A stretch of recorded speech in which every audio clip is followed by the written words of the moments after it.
আজি আমার আত্মাহিয়ত ভুল, দরুদ শরীফ ভুল, দোয়ায়ে মাসুরা ভুল, দোয়ায়ে কুনুত ভুল। আসসালামু আলাইকুম ওয়া রাহমাতুল্লাহি ওয়া বারাকাতুহু। আলহামদুলিল্লাহ, মই আজি আপোনালোকৰ সন্মুখত অজু সম্পৰ্কে কিছু কথা উপস্থাপন কৰিম। আপোনালোকৰ বহুত মূল্যৱান সময়খিনি দি অলপমান এই অজুৰ কথাখিনি শুনাৰ কাৰণে মই আপোনালোকক বিনম্ৰভাৱে অনুৰোধ জনাইছোঁ। কথা হ'ল, অজু এনেকুৱা বস্তু, এনেকুৱা ইবাদত যিটো এজন পুৰুষ 10 বছৰৰ পৰা লৈ নমৰালৈকে অজুৰ প্ৰয়োজন। অজু কাক কোৱা হয় এই বস্তুখিনিকো আমাৰ বহুত ভাই আমি নাজানো আজিলৈকে। অজু কোৱা হয় শৰীৰৰ অংগ প্ৰত্যংগবোৰক শৰীয়তৰ বিধান অনুযায়ী নিয়ম মতে ধোৱাকে অজু বুলি কোৱা হয়। আর এই অজুটোর বিষয়ে আল্লাহ তাআলা পবিত্র কোরআন শরীফত উল্লেখ করেছে, ইয়া আইয়ুহাল্লাযীনা আমানু ইযা কুমতুম ইলাস সালাত ফাগসিলু উজুহাকুম। আল্লাহ তাআলা কৈছে, হে ইমানদার বান্দাসকল, হে মুমিন বান্দাসকল, যেতিয়া তোমালোকে নামাজ পঢ়াৰ ইচ্ছা কৰিবা, ফাগসিলু উজুহাকুম, তোমালোকে তোমালোকৰ মুখমণ্ডল পৰিষ্কাৰ কৰি ধোৱা। ওয়া আইদিয়াকুম ইলাল মাৰাফিকি, আৰু তোমালোকৰ দুও হাতৰ কিলাকৰ্ণিলৈকে ভাল কৰি ধোৱা। ওয়ামসাহু বিৰুউসিকুম, তোমালোকৰ মূৰ মুছেহ কৰা। ওয়া আৰজুলাকুম ইলাল কাবাইন, তোমালোকে দুও ভৰিৰ সৰু গাঁঠিলৈকে ভাল কৰি ধোৱা। এই আয়াতৰ দ্বাৰা প্ৰমাণ হয় এতিয়া অজুৰ ফৰজ কেইটা? অজুৰ ফৰজ হ'ল 4টা। 1 নম্বৰ মুখমণ্ডল ধোৱা। আমি বহুত ভাই এনেকুৱা আছোঁ মুখমণ্ডল নাজানো কোনখিনি কোৱা হয়। কপালৰ চুলিৰ গুৰিৰ পৰা থুতুৰিৰ তললৈকে, এক কাণৰ লতিৰ পৰা আন কাণৰ লতিলৈকে গোটেইখিনিকে মুখমণ্ডল বুলি কোৱা হয়। এই গোটেইখিনিকে ভাল কৰি ধৌত কৰিব লাগিব। 2 নম্বৰ হ'ল দুও হাতৰ কিলাকণিলৈকে ভাল কৰি ধৌত কৰিব লাগিব। 3 নম্বৰ মূৰৰ 4 ভাগৰ এভাগ মুছাহ কৰিব লাগিব। 4 নম্বৰ দুও ভৰিৰ খাৰুগাঁঠিলৈকে ভাল কৰি ধুব লাগিব। এই 4টা অংগৰ ভিতৰত যদি এডাল লুম পৰিমাণ জাগাত পানী সিঁচাৰিত নহয়, তেনেহ'লে তেওঁৰ অজু নহ'ব। অজু নহ'লে নামাজ নহ'ব। নামাজ নহ'লে গোটেই জিন্দগীৰ আমলখিনি আমাৰ বৰবাদ হৈ যাব। মহতৰম সামে, আল্লাহ নবী সাল্লাল্লাহু আলাইহি ওয়াসাল্লাম কিয়ামতৰ দিন আমাৰ উম্মতক কেনেকৈ চিনি পাব? হাদিসে পাকত আছে, ইন্না উম্মতি ইউদআউনা ইয়াউমাল কিয়ামতি গুররাম মুহাজ্জালিনা মিন আথারিল ওযু। ওযু কৰা অংগখিনি কিয়ামতৰ দিন ৰেডিয়াম বাতিৰ নিচিনা, লাইটৰ নিচিনা জল পটপট কৰি থাকিব।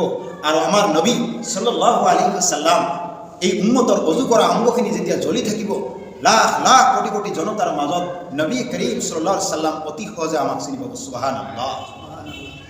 আই মহতৰম দোস্ত বুজুৰ্গ, চাও অজুটোৰ বিষয়ে আল্লাহ নবী সাল্লাল্লাহু আলাইহি ওয়াসাল্লাম কৈছে, পাক পবিত্ৰ এনেকুৱা বস্তু, আত-তুহুৰ শাত্ৰুল ঈমান, পাক পবিত্ৰ ঈমানৰ অংগ বুলি কোৱা হৈছে। পাক পবিত্ৰতা ঈমানৰ অংগ।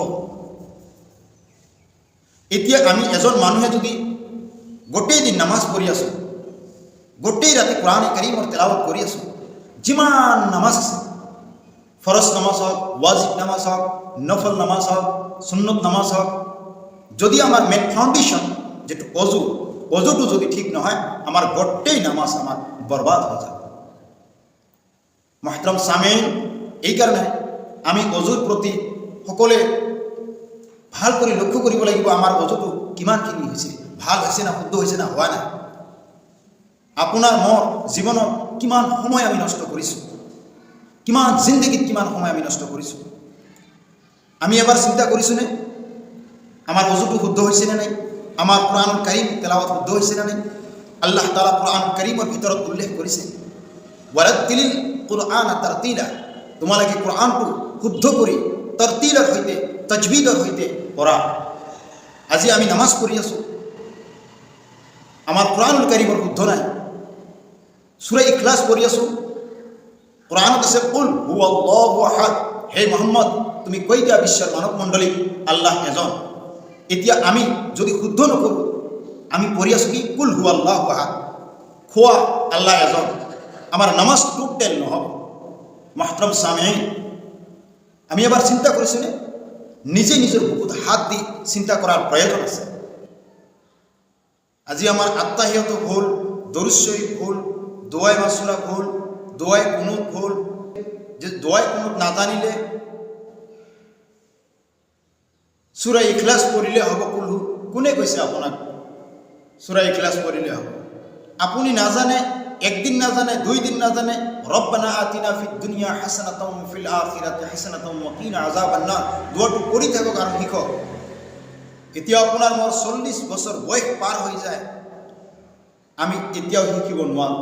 আৰু আমাৰ এতিয়াও ঠিক নহয় সূৰা ফাতিহাৰ 7টা আয়াতৰ ভিতৰত 10টা 15টাকৈ ভুল ওলায়।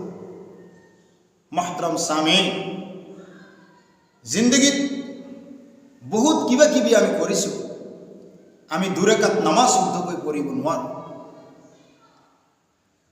2 ৰাকাত নামাজ শুদ্ধ কৰি পঢ়িব নোৱাৰোঁ। মই এটা উদাহৰণ আপোনালোকৰ সন্মুখত দাঙি ধৰিব বিচাৰিছোঁ। এই উদাহৰণটো আপোনালোকে এটেনশ্যন দি শুনিলে নিশ্চয় ক্লিয়াৰলি আপোনালোকে বুজিব পাৰিব। এজন ৰজাৰ এটা বাজ পক্ষী আছিল। এনেতে অকস্মাত এই বাজ পক্ষীটো এদিনাখন নোহোৱা হৈ গ'ল, হেৰাই গ'ল। ৰজাই এটা পোষ্টাৰ ওলমি দিলে আৰু তাতে লিখা আছে, যিজন ব্যক্তিয়ে ৰজাৰ এই বাজ পক্ষীটোক আনি দিব পাৰিব তেওঁ ৰাজকীয় পুৰস্কাৰে পুৰস্কৃত কৰা হ'ব। ৰজাৰ পৰা পুৰস্কাৰ লোৱাৰ কাৰণে বহুত মানুহে চাৰিওফালে বিচাৰি আছে, চবেই বিচাৰি বিচাৰি হাবা ধৰি খাইছে, কোনেও সেই ৰজাৰ বাজ পক্ষীটোক পোৱা নাই। এনেতে এজনী বুঢ়ীমা চোতালত ওলোৱাৰ লগে লগে দেখিবলৈ পালে তেওঁৰ ঘৰৰ ছালৰ ওপৰত সেই বাজ পক্ষীটো। সেই বুঢ়ীমাজনীয়ে চলে বলে কৌশলে সেই বাজ পক্ষীটোক ধৰি আনিছে। ধৰি দেখিবলৈ পালে এই বাজ পক্ষীটোৰ নাকখন অৰ্থাৎ নখবিলাক বহুত দীঘল দীঘল লাম্বা লাম্বা হৈছে। তেতিয়া সেই বুঢ়ীমাজনীয়ে এই বাজ পক্ষীটোৰ নখবিলাক নাখনবিলাক কাটি পেলালে আৰু ধুনীয়াকৈ গা চা ধোৱালে। আৰু বুঢ়ীমাজনীয়ে ভাবিলে যে মোক ৰজাই যদি 2000 টকা দিয়ে মই যিটো ভাল কৰ্ম কৰিলোঁ, ৰজাই নিশ্চয় মোক বেছি পুৰস্কাৰ দিব। এই বুঢ়ীমাজনীয়ে ৰজাৰ ওচৰলৈ লৈ আহে। ৰজা চোৱাৰ লগে লগে আনন্দত উৎফুল্লিত হৈ পৰিল। কিন্তু ৰজাৰ চকু যেতিয়া যায় সেই বাজ পক্ষীটোৰ ভৰিত পৰিল, নখবিলাক নোহোৱা হৈছে, তেতিয়া ৰজাৰ মনটো বেজাৰ হৈ গ'ল। আৰু তেতিয়া বুঢ়ীমাজনীক ক'লে, বুঢ়ীমা, যি উদ্দেশ্য মই এই বাজ পক্ষীটোক ৰাখিছিলোঁ শিকাৰ ধৰাৰ কাৰণে, এতিয়া এই বাজ পক্ষীটোৰ নখবিলাক তুমি কাটি পেলাইছা। এই বাজ পক্ষীটো এতিয়া শিকাৰ ধৰাৰ যিটো এবিলিটি, যিটো শক্তি পাৱাৰ, এইটো তুমি নোহোৱা কৰি দিছা। এই বাজ পক্ষীটোৰ মোৰ কোনো প্ৰয়োজন নাই, তোমাক আৰু মোৰ তৰফৰ পৰা মই কি পুৰস্কাৰ দিম, এই বাজ পক্ষীটোকে তুমি লৈ গুচি যোৱা। মাহতাৰাম সামিন, এই ঘটনাটো কোৱাৰ উদ্দেশ্য এটা, এই ঘটনাটোৰ পৰা এটা পইণ্ট উদ্ধাৰৰ কাৰণে মই ঘটনাটো কৈছোঁ। কিয়ামতৰ দিন আল্লাহ তাআলা যদি আপোনাৰ মোৰ নামাজখিনি ভুলে শুদ্ধই যেনেকুৱা পঢ়ি আছোঁ, এই নামাজখিনিক যদি কিয়ামতৰ দিন টোপোলা বান্ধি আপোনাৰ মোৰ মুখত মাৰি দিয়ে, আপোনাৰ মোৰ বাচাৰ উপায় নাই। মাহতাৰাম সামিন, এতিয়াও আমাৰ সময় আছে। প্ৰত্যেকজন ব্যক্তিৰ একান্ত জৰুৰী তেওঁ নিজৰ গাঁও, নিজৰ মহল্লাত ইমাম সাহাবৰ লগত নতুবা মাদ্ৰাছাৰ কোনো আলিম বা মৌলবীৰ ওচৰত গৈ নিজৰ বহুত বহুত বহুত মূল্যৱান সময়খিনি মাত্ৰ আধা ঘণ্টা দি আত্তাহিয়াত, দৰুদ শৰীফ, দোয়াই মাসুৰা, দোয়াই কুনুত, 4টা সূৰা, কমস কম 4টা সূৰা আপুনি শুদ্ধ কৰক, যাতে আপোনাৰ এই আধা ঘণ্টা টাইমটো দিয়াৰ কাৰণে এটুৱে আপোনাৰ কাৰণে কিয়ামতৰ দিন নাজাতৰ জৰিয়া হ'ব আৰু জান্নাতত যোৱা জৰিয়া হ'ব। মাহতাৰাম সামিঈন, আমি আজি প্ৰত্যেকজন ব্যক্তি ইমামৰ পিছত নামাজ পঢ়ি আছোঁ। মাহতাৰাম সামিঈন, কথাটো ধ্যান দিব। প্ৰত্যেকজন ব্যক্তি ইমামৰ পিছত নামাজ পঢ়ি আছোঁ। এদিন এনেকুৱা আহিব আমি ইমামৰ আগত যাব লাগিব আৰু সিদিনা হ'ব আপোনাৰ মোৰ নামটো হ'ব লাশ। সিদিনা যদি আমি চিন্তা কৰোঁ, সিদিনাৰ পৰা অনন্ত কাল যদি আমি চিন্তা কৰোঁ মানুহ আফচোচ কৰিব আল্লাহ তুমি মোক দুনিয়াত আকৌ যোৱাৰ কাৰণে তৌফিক দিয়া মই ভাল ভাল কাম কৰিম যেটো কাম আমি 60 বছৰ 70 বছৰ বয়স আল্লাহ দিছিল এই 60 বছৰ 70 বছৰত কৰিব পৰা নাই আৰু এইটো কাম আপুনি 1 ঘণ্টা 2 ঘণ্টাত আপুনি পাৰিব জানো কেতিয়াও নোৱাৰিব গতিকে মহতৰম সামেন মই সৰু ডাঙৰ মুৰব্বী মা ভনী সকলো